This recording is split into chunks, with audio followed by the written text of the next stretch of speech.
मुंबईतल्या 2 निवडणुकांमध्ये भाजप आणि शिवसेनेची तुलना केल्यास 2017ला भाजपचे 82 नगरसेवक निवडून आले।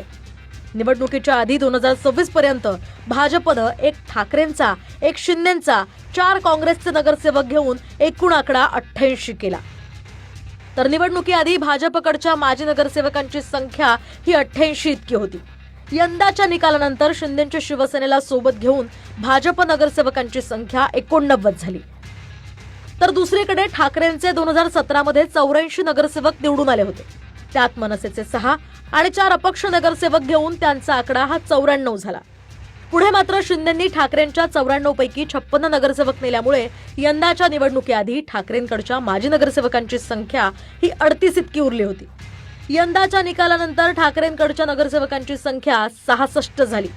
ठाकरेंनी जरूर मुंबई महापालिकेवरची सत्ता गमावली आहे, पण अद्यापही मुंबईतली शिवसेना गलित गात्र झालेली नाही। शिंदेंच्या शिवसेनेला मुंबई वगळता इतरत्र कौल मिळालाय।